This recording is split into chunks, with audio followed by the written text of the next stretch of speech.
السلام علیکم ورحمۃ اللہ وبرکاتہ۔ بسم اللہ الرحمن الرحیم۔ الحمد للہ رب العالمین والصلاة والسلام علی المبعوث رحمۃ للعالمین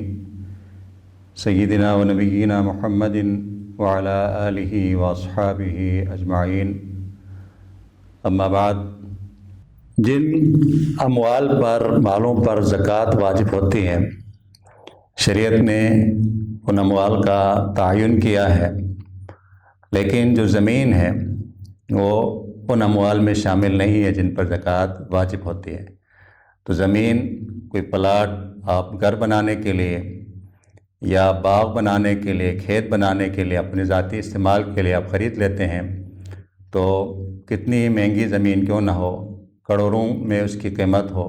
تب بھی اس پر زکوٰۃ نہیں ہوگی۔ لیکن اگر آپ اس کو کسی تجارتی مقصد کے لیے استعمال کرنا چاہتے ہیں، مثلاً آپ اس پہ دکان بنانا چاہتے ہیں یا اس پہ گھر بنا کر آپ اس کو کرائے پر دینا چاہتے ہیں، تو تب بھی اس زمین پر زکوٰۃ نہیں ہوگی، لیکن اس سے جو آمدنی آپ کو حاصل ہوگی، جو پیسے آپ کمائیں گے کرائے کی صورت میں، تو اس کرائے پر سال کا عرصہ گزرنے کے بعد اگر وہ نصاب کو پہنچتا ہے یا آپ کے پاس دیگر جو پیسے ہیں دونوں کو ملا کر اگر نصاب بنتا ہے، تو پھر اس صورت میں اس کمائی پر زکوٰۃ ہوگی۔ اصل جو زمین کی قیمت ہے اس پر زکوٰۃ نہیں ہوگی۔ لیکن جو زمین ہے، پلاٹ ہیں، اگر آپ نے اسے بیچنے کے لیے خریدا ہے، یعنی خریدتے وقت آپ کی نیت یہ ہے کہ میں اسے اچھی قیمت میں فروخت کروں گا اور منافع حاصل کروں گا، تو اس صورت میں یہ پلاٹ تجارتی اموال میں،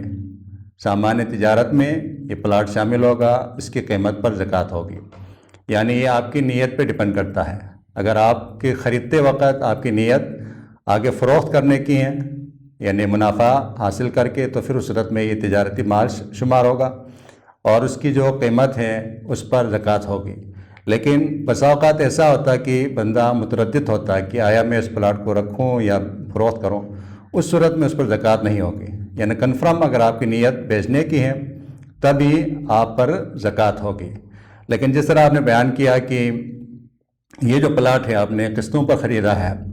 اور اس کی جو قیمت ہے وہ 2 سال میں مکمل ہوگی، اس کی قسطیں، تو اگر آپ نے 1 سال کی قسط یا جو قسطیں اس کی بنتی ہیں وہ ادا کی ہیں، تو اس صورت میں چونکہ اس کمپنی کے ساتھ یا اس شخص کے ساتھ جس سے آپ نے پلاٹ خریدا ہے آپ کا معاہدہ ہو چکا ہے، وہ تحریر لکھی جا چکی ہیں،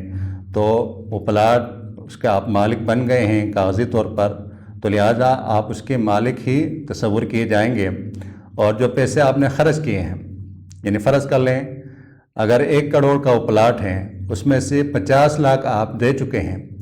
تو سال گزرنے کے بعد اب صرف 50,000 نہیں بلکہ اس پلاٹ کی آپ قیمت دیکھیں گے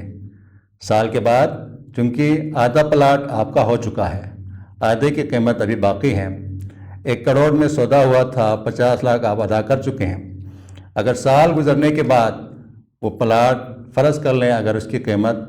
1.5 کروڑ یعنی 1 کروڑ 50 لاکھ کا وہ پلاٹ ہو گیا، تو آپ کے جو 50 لاکھ روپے ہیں اب 50 لاکھ سے بڑھ کر وہ 75 لاکھ روپے بن گئے ہیں۔ تو پلاٹ کی جو موجودہ ویلیو ہیں، موجودہ جو قیمت ہیں، اس کا حساب لگا کر آپ جو اس کی زکوٰۃ ہے وہ ادا کریں گے۔ یعنی یہ دیکھیں گے کہ پلاٹ کے کتنے فیصد کی آپ قیمت ادا کر چکے ہیں، اور اس فیصد کی، یعنی 10% مثلاً اگر پلاٹ کا جو ہے اس کی قیمت آپ ادا کر چکے ہیں، تو اس وقت آپ سال گزرنے کے بعد دیکھیں گے وہ 10% اس کی مالیت کتنی ہے، تو اس حساب سے آپ زکوٰۃ نکالیں گے۔ جو پیسے، جس پیسے میں آپ نے خریدا ہے، قیمت خرید کا اعتبار نہیں ہوگا بلکہ قیمت فروخت کا اعتبار ہوگا۔ جو قیمت آپ کو موجودہ مل رہی ہے، یعنی مارکیٹ میں جو اس وقت اس کی قیمت ہے، اس کے حساب سے جتنے پیسے آپ نے ادا کیے ہیں، جتنا پلاٹ میں سے جتنا حصہ آپ کا ہو چکا ہے، اس حصے کی آپ پہلے قیمت مالیت میں معلوم کریں گے، پھر اس پر 40واں حصہ بطور زکوٰۃ کے آپ ادا کریں گے۔ تو فروخت ہونے کے بعد ایک ہی دفعہ نہیں بلکہ یہ تجارتی مال میں شامل ہوا ہے، اور ہر سال آپ پر زکوٰۃ ہوگی، ہر سال اس کی قیمت، بلکہ سال کیا ہے، دن کے حساب سے قیمت بڑھتی رہتی ہے، تو لہٰذا ہر سال اس کی زکوٰۃ ادا کرنا ضروری ہے۔ تو یہ اب آپ حساب رکھیں گے اور حساب لگا کر سال کے آخر میں پلاٹ کی جو قیمت بنتی ہیں اس حساب سے آپ زکوٰۃ ادا کریں گے۔